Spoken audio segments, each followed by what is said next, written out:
Hello friends, welcome back to my channel rational study. আজকে আমরা WBP SI descriptive ম্যাথের কিছু প্রবলেম সলভ করব।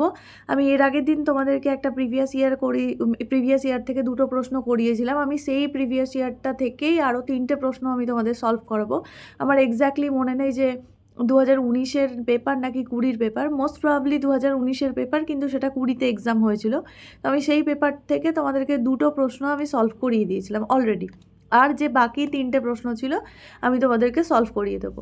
তো এখানে দেখো বাকি 3টে বা 4টে প্রশ্ন ছিল, আই থিঙ্ক 4টে প্রশ্ন ছিল। আমি তোমাদেরকে 4টে প্রশ্নই সলভ করিয়ে দিচ্ছি এবং কিছু লিখে লিখে যেহেতু করতে হবে তো তোমাদের একটু সময়ও বেশি লাগবে এবং কিভাবে লিখে করতে হয় বা কতটা লিখতে হয় এটা আমি তোমাদেরকে পুরোপুরি বলে দেবো। তাহলে তোমাদের একটা স্পেসিফিক আইডিয়াস হয়ে যাবে যে কিভাবে কি করতে হবে। আর এইভাবে প্রিভিয়াস ইয়ারগুলো আমি যতগুলো প্রিভিয়াস ইয়ার এক্সাম হয়েছে ডব্লিউবিপিএসআই বা কেপিএসআই আমি সমস্ত সলভ করিয়ে দেবো। তাহলে তোমরা ব্যাপারটা বুঝতে পারবে। আর যাদের মনে হচ্ছে যে আরও বেশি প্র্যাকটিসের দরকার তারা ক্লাস 8, ক্লাস 9 আর ক্লাস 10-এর বই থেকে ম্যাথামেটিক্সগুলো বা অ্যারিথমেটিকগুলো প্র্যাকটিস করতে পারো। এবং আমি এই অ্যারিথমেটিকটা করার পর আমি রিজনিংয়েও তোমাদেরকে কিছু করাবো। রিজনিং কীভাবে লিখে করতে হয় নেক্সট ডে আমরা রিজনিং করব। এই যে পেপারটা সলভ করছি সেই পেপারেরই রিজনিংটাও আমরা কভার করে ফেলবো। তো চলো শুরু করা যাক আজকের ফার্স্ট অঙ্ক। এখানে বলেছে অনেকগুলো ল্যাঙ্গুয়েজে থাকে, আমি বাংলাটাই পড়ছি। প্রতি বছর একটি যন্ত্রের প্রারম্ভিক মূল্য 10% হারে হ্রাস পায়। ঠিক আছে, এমনি নর্মাল ক্ষেত্রে কি হয়, যন্ত্রের কোনো জিনিসের মূল্য বৃদ্ধি পায়, বাট কিছু কিছু জিনিসের ক্ষেত্রে মূল্য হ্রাসও পায়। যেমন ইলেকট্রনিক্স আইটেমের ক্ষেত্রে আমাদের মূল্য কমে যায়, হ্রাস পায় মানে কমে যায়।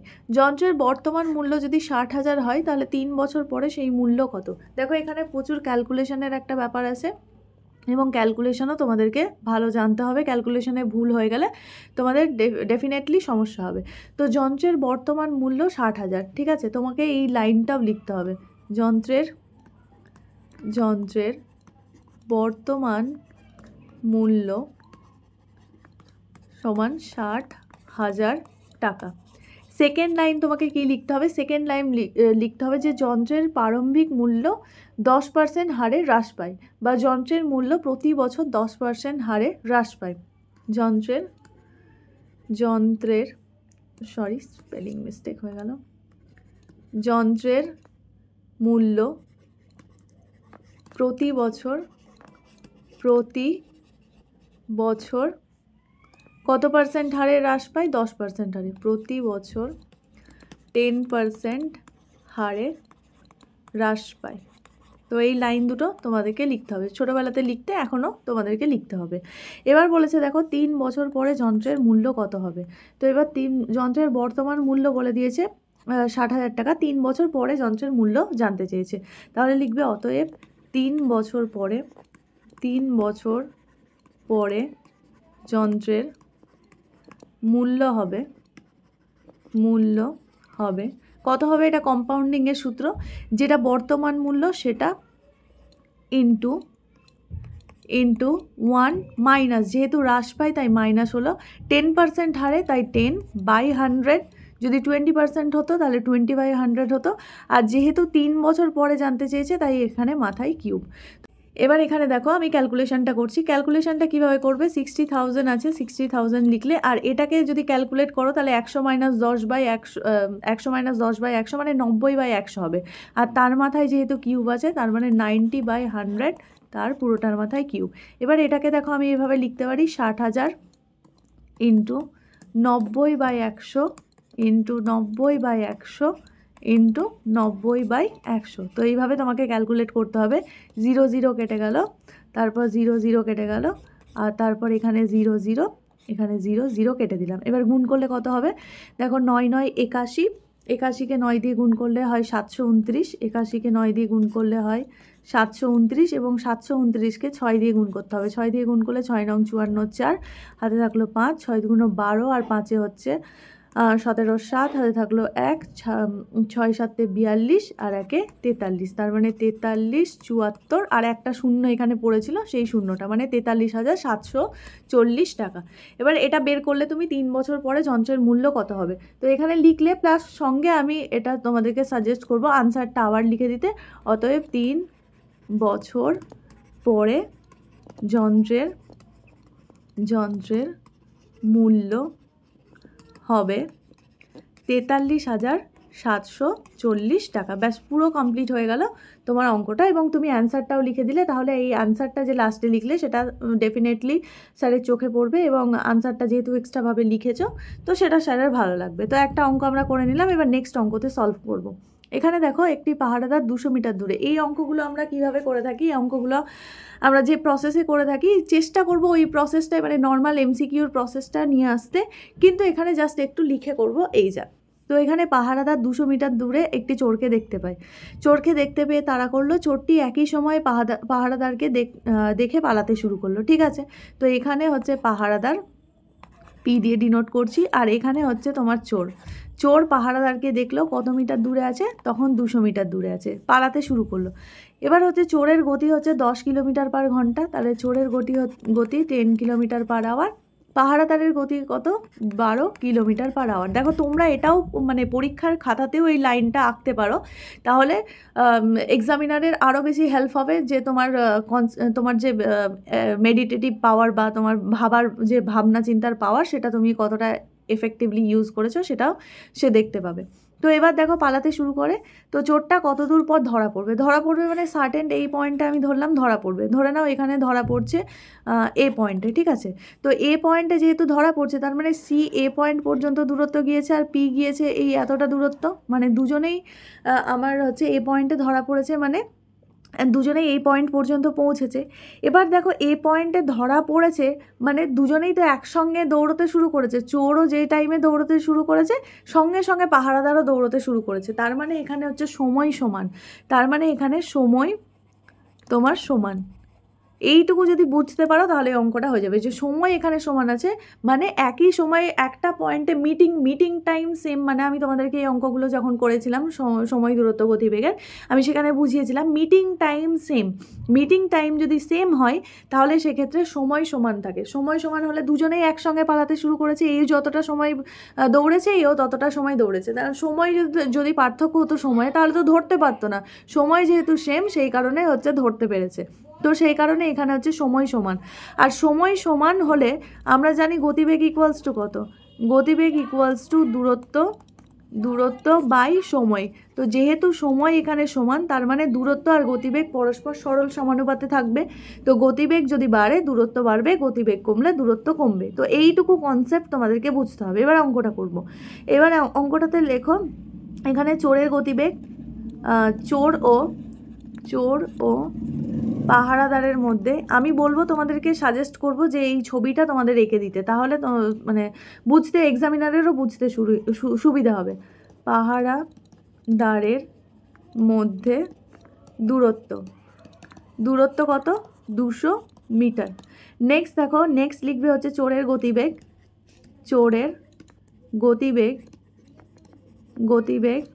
10 কিলোমিটার পার আওয়ার।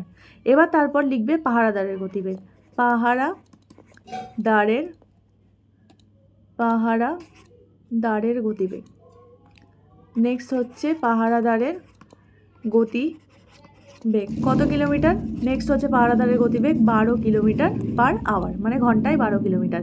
এবার নেক্সট কি লিখবে, নেক্সট যেটা লিখবে সেটা হচ্ছে এই ঘটনাটা লিখবে, যে যেহেতু মিটিং টাইম সেম, মানে একই পয়েন্টে মিট করছে,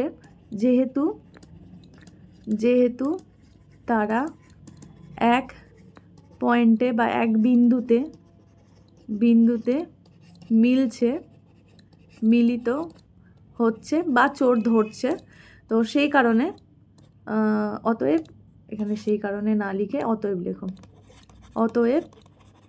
অতএব সময় সমান। এবার হচ্ছে অতএব সময় সমান, এইটুকু লিখলে, এইটুকু লেখার পর লিখবে যে আমরা জানি গতিবেগ ইকুয়ালস টু, এটাও লিখে দেবে, দূরত্ব বাই সময়। তো প্রচুর সময় থাকে, তো তুমি আরামসে লিখতে পারো। আমরা জানি গতিবেগ ইকুয়ালস টু দূরত্ব বাই সময়, অতএব সময় যেহেতু সময়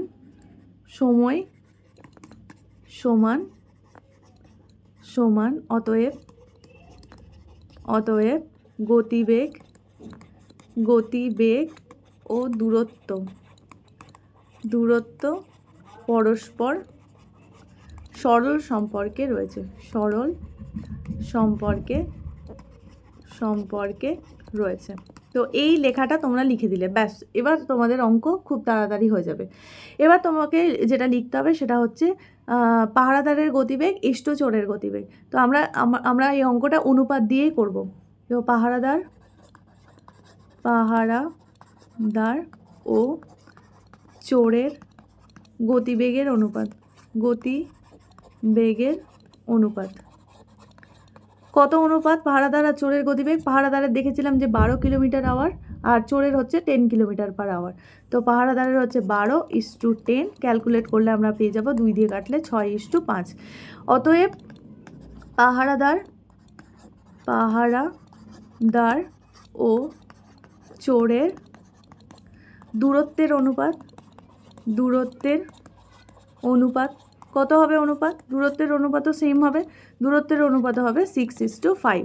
যেহেতু লিখে দেবে গতিবেগ প্রপোর্শনাল টু দূরত্ব, এটা জাস্ট লিখে দেবে, তাহলে তোমাদের কমপ্লিট হয়ে যাবে। তো এখানে পাহারাদার এবং চোরের দূরত্বের অনুপাত আমরা পেয়ে গেলাম। এবার ধরে নাও যে এবার তোমাকে, যেহেতু আমি অঙ্কটা হলে যে 6 আর 5 ধরে 1-এর ভ্যালু বের করে নিতাম, কিন্তু এখানে 1-এর ভ্যালু বের করা যাবে না, কারণ তোমাকে এখানে ডিফারেন্সিয়েট করতে হবে বা এক্স ধরে অঙ্কটা করতে হবে। তো এখানে লেখো যে ধরি পাহারাদার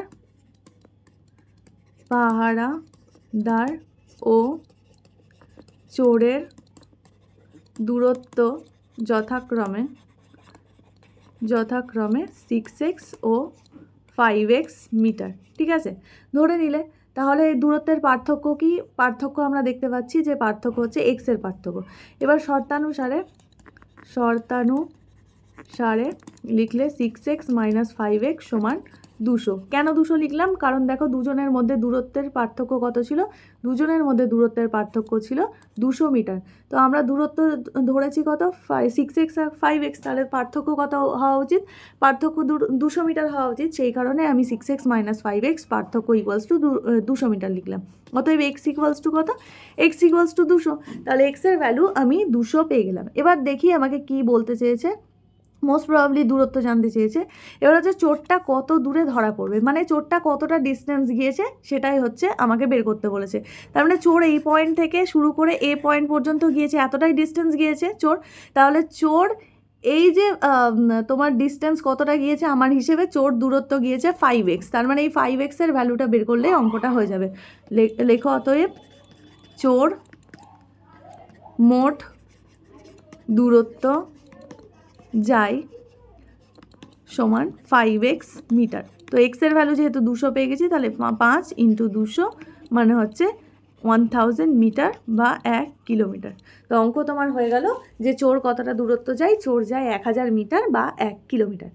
তো এইভাবে লিখে অঙ্কটা করো, তাহলে তোমাদের মার্কসে কোনো অসুবিধা হবে না। আর আমি বলবো যে এই লেখাটাও লিখে দিতে, কারণ লেখাটা না লিখলে তোমার বুঝতে বা স্যারেদের হয়তো মনে হবে যে তুমি মুখস্থ করে লিখেছো। এটা তুমি সাইডে ব্যাকেটেও লিখে দিতে পারো, যে যদি মনে করো যে এটা আমি এখানে না লিখে ব্যাকেটে সাইডে লিখবো, তাও তুমি লিখতে পারো।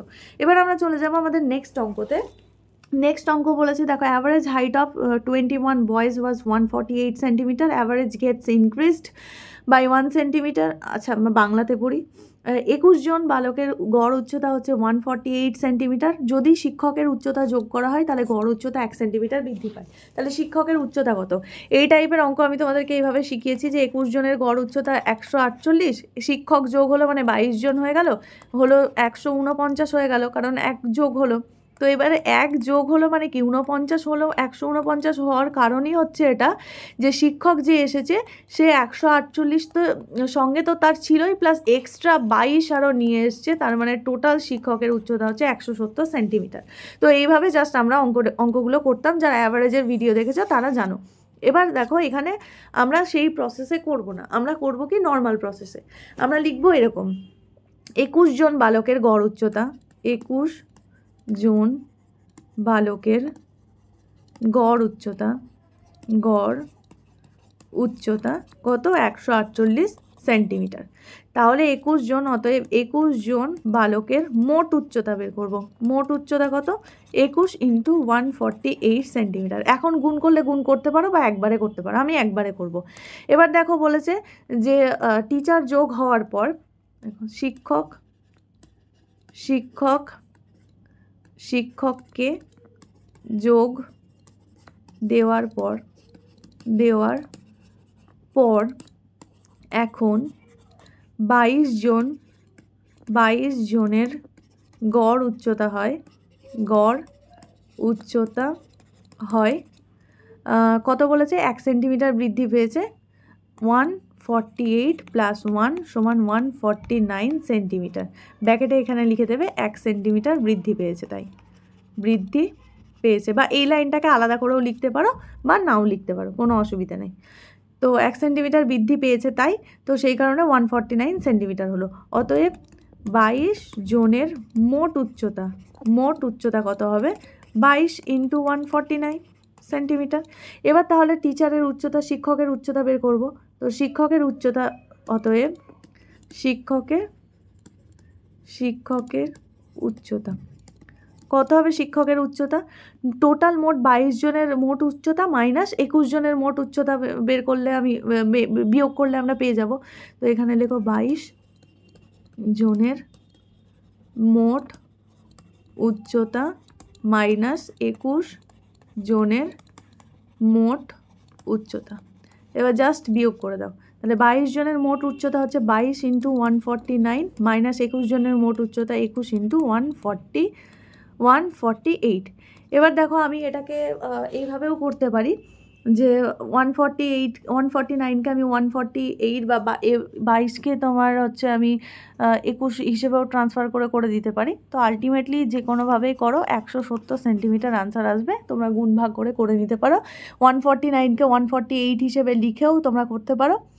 আমি তোমাদেরকে করে দেখিয়ে দিচ্ছি, তাহলে ক্লিয়ার হবে আমি কি বলতে চাইছি। তো 22 ইন্টু 149 আছে, 149কে আমি এটা লিখতেই পারি 148 + 1 মাইনাস 21 ইন্টু 148।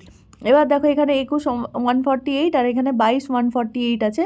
তো 148 কমন চলে যাবে, বিয়োগ হয়ে যাবে তোমার এই 22 মাইনাস 21 মানে 1 হয়ে যাবে, মানে গুণ 1 চলে আসবে, সেটা আর লিখছি না, প্লাস 22 হয়ে যাবে। আলটিমেটলি এখানে দেখো 170 পাচ্ছি। তো আনসার আমার 170 সেন্টিমিটার। তো টিচারের উচ্চতা বা শিক্ষকের উচ্চতা 170 সেন্টিমিটার। তো এখানে আবার লিখে দিতে পারো শিক্ষকের উচ্চতা 170 সেন্টিমিটার। তো অতটুকু অঙ্ক আমরা এমসিকিউর ক্ষেত্রে জাস্ট 2টো লাইন লিখতাম, বাট এখানে আমাকে অনেকগুলো লাইন লিখতে হচ্ছে। এবার নেক্সট অঙ্ক এবং আজকের লাস্ট অঙ্ক দেখো।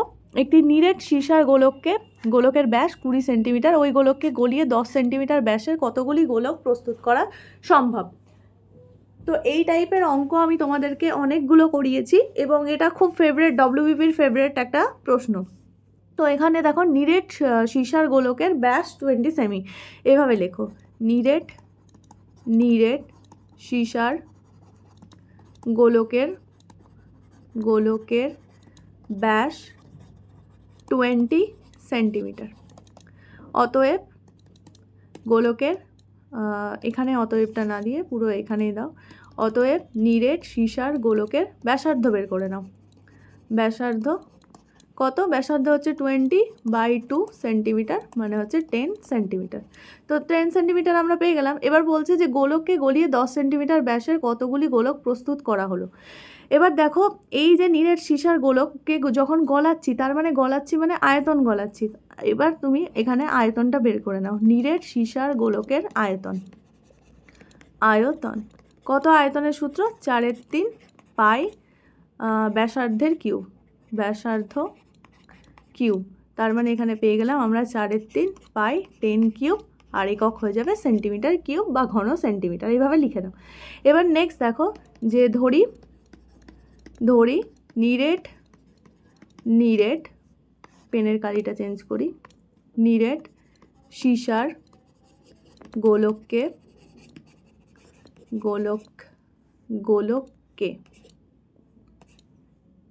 নিরেট সীসার গোলককে গলিয়ে 60 এক্সটি কী বলেছে, 10 সেন্টিমিটার ব্যাসযুক্ত গোলক তৈরি করা যাবে। এক্সটি 10 সেন্টিমিটার ব্যাসযুক্ত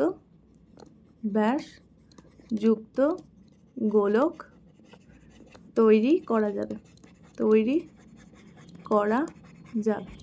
তার মানে নতুন গোলকের ব্যাস কত? নতুন গোলকগুলির ব্যাস,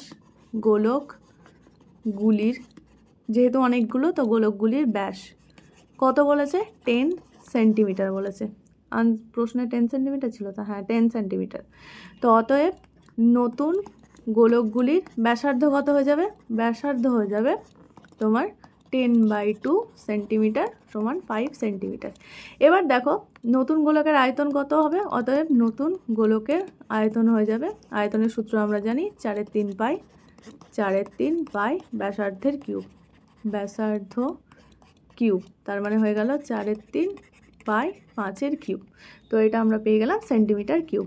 এবার দেখো শর্তানুসারে কি আবার এখানে দেখো নতুন গোলকগুলির, এখানে গোলকগুলির লেখাটা ভুল হবে, নতুন একটি গোলকের।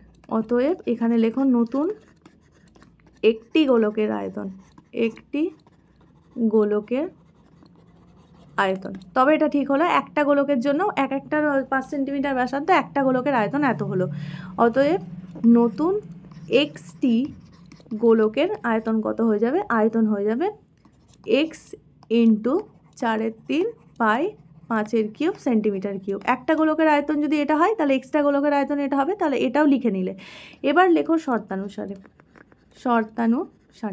শর্তানুসারে এই যে এই আয়তনটা হচ্ছে পুরনো সীসার আয়তনের সঙ্গে সমান হবে, তো এখানে জাস্ট সেটাই সমান করো। তার মানে x into 4/3 pi 5 cube equals to 4/3 পাই ওই গোলকের আয়তন ছিল 4/3 পাই 10 কিউব, তাহলে ইকুয়ালস করে দিলাম।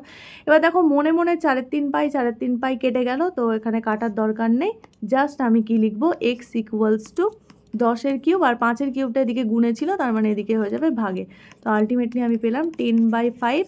কিউবগুলো দুটোতেই কিউব রয়েছে, মানে একসঙ্গে করে নিতে পারি, এটা আমি তোমাদেরকে শিখিয়ে দিয়েছি। তো ক্যালকুলেট করলে ভেতরে পাবো 5 × 10 2, মানে ultimately x equals to 2 cube, মানে 8 পেলাম। তো এক্সের ভ্যালু কত পেলাম? অতএব এক্স ইকুয়ালস টু 8। অতএব এখানে লিখে দাও নিরেট সীসার গোলককে গলিয়ে, নিরেট সীসার বা পুরোটাই লেখো 20 সেন্টিমিটার ব্যাসযুক্ত 20 সেমি ব্যাসযুক্ত নিরেট সীসার গোলককে গলিয়ে 8টি 10 সেমি ব্যাসযুক্ত গোলক তৈরি করা যাবে। ব্যাস, আনসার হয়ে গেল, গোলক তৈরি করা যাবে। তো এটাই ছিল আনসার। আশা করি তোমরা অঙ্কগুলো বুঝতে পেরেছো এবং কিভাবে করতে হবে তোমাদেরকে পুরো দেখিয়ে দিলাম। তো লিখে তো তোমাদেরকে অবশ্যই করতে হবে, আর যতটা সম্ভব কাটাকুটি করার চেষ্টাটা কম করবে, যাতে কাটাকুটি বেশি না হয়ে যায়, এবং ফ্রেশ একটা খাতা থাকলে মাইন্ড ভালো থাকে, তো মার্কসও বেশি পাবে। তো আশা করি তোমাদের এই যে সিরিজটা তোমাদের প্রিপারেশনে একটু হলেও হেল্প করবে। তো যদি ভালো লাগে তাহলে অবশ্যই চ্যানেলটাকে সাবস্ক্রাইব করো। দেখা হচ্ছে পরের ভিডিওতে। এখনকার জন্য টাটা।